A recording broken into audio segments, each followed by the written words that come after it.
안녕하세요. 오늘은 분리불안 교육법에 대해서 보호자님들이 가지고 있는 오해에 대해서 이야기해 보려고 합니다. 아마 분리불안으로 어려움을 겪는 보호자님들이 엄청나게 많으실 텐데 오늘 영상이 사실 몇몇 분들에게는 조금 탐탁지 않은 그런 정보가 될 수도 있을 것 같아요. 우선 바로 시작해 보도록 하겠습니다. 분리불안을 개선하는 방법이라고 알려져 있는 개선법에는 참 여러 가지 개선법들이 있죠.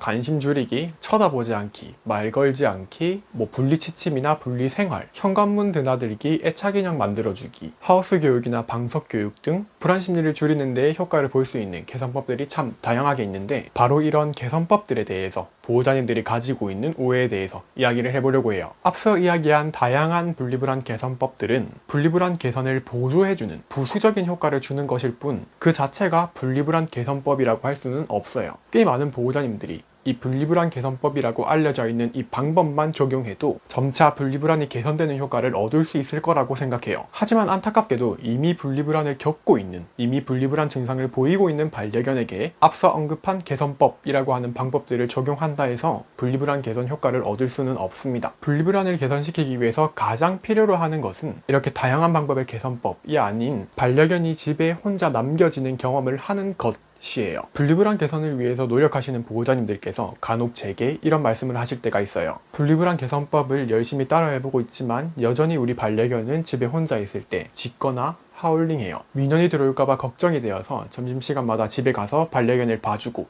다시 회사로 가는데 매번 이러기가 참 힘드네요. 어떻게 해야 할까요? 반려견 유치원까지 고려해보고 있습니다.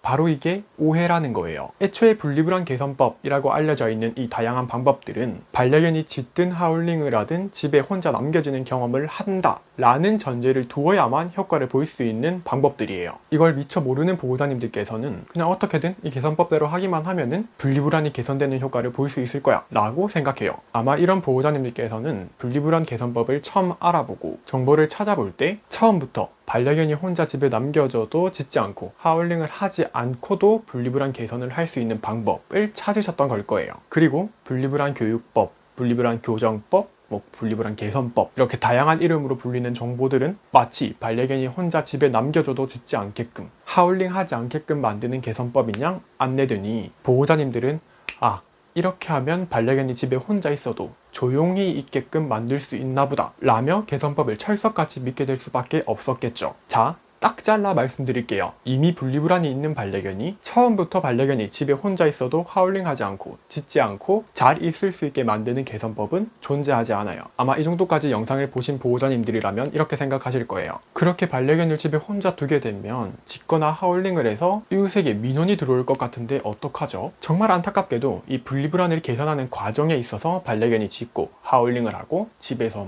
배변 실수를 하고 집을 어지르는 이런 문제가 나타나더라도 어쩔 수 없어요. 반려견이 불안 행동을 해서 다치거나 자해를 할 정도로 심각한 불안 증상을 보이는 것만 아니라면 이웃분들에게 미리 정말 실례이지만 간곡히 양해를 구해서라도 보호자가 출근을 하고 퇴근을 해서 다시 집으로 돌아오는 이 생활 패턴을 반려견이 집에 혼자 남아서 경험하도록 도와줘야 해요. 그리고 동시에 흔히 분리불안 개선법이라고 알려져 있는 이 방법들을 적용해 준다면 훨씬 더 빠르게 반려견이 집에 혼자 남아있는 것을 적응하도록 도와줄 수 있을 겁니다. 이렇게 혼자 집에 남겨지는 경험과 분리불안 개선법이라고 하는 방법들을 적용해 준다면 꽤 많은 반려견이 2주에서 3주 안에 유의미한 효과를 볼 수 있을 거라고 생각합니다.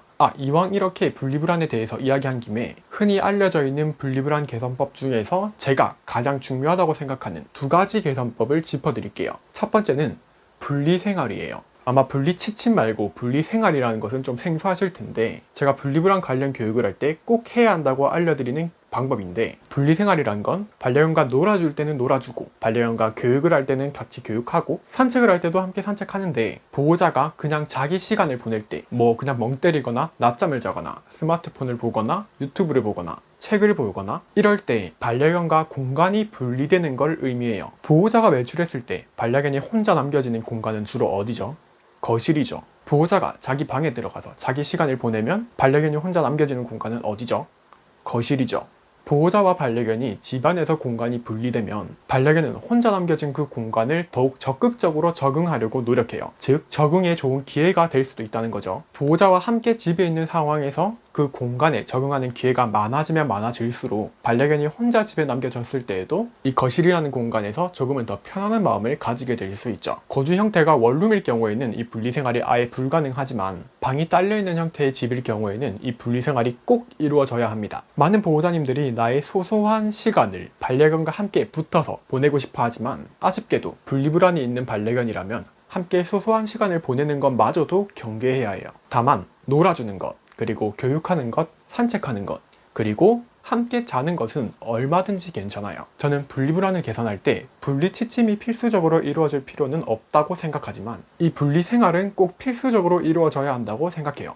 두 번째, 출근 전 산책과 퇴근 후 산책이에요. 보통 퇴근 후 산책은 해줄 수 있는데 출근 전 산책은 솔직히 좀 힘들죠. 그런데 반려견에게 가장 절실한 산책이 바로 이 출근 전 산책이에요. 혼자 남겨지는 상황에 대비해 미리 스트레스를 해소해주고 에너지를 소모시켜주면 그 시간을 더 잘 극복하도록 도와줄 수 있어요. 그리고 혼자 집에서 몇 시간을 나를 기다렸던 반려견에게 보상의 의미로 퇴근 후 산책을 한 번 더 해주는 거죠. 출근 전 산책은 10분도 좋아요. 시간에 큰 부담 느끼지 마시고 오늘은 소변 5번만 뉘고 집에 들어갈 거야. 또는 응가만 한번 보고 바로 집에 들어갈 거야. 라는 생각으로 임해주시면 됩니다. 물론 더 길게 해주면 더 좋긴 하지만 배변을 조금만 보게 해주는 것만으로도 효과를 볼 수 있습니다. 이렇게 오늘 영상은 여기까지예요. 이 내용을 어떻게 정리하면 보호자님들이 납득할 수 있을까, 쉽게 이해할 수 있을까를 계속해서 고민하다가 겨우겨우 정리를 해서 이렇게 이야기를 해보게 됐습니다. 조금은 복잡할 수 있고 이게 대체 무슨 소리람? 이해가 안 되시는 분들도 계실 수 있을 것 같아요. 댓글 남겨주시면 조금 더 부가적인 설명을 드리도록 하겠습니다. 그럼 다음에 더 좋은 영상으로 돌아올게요.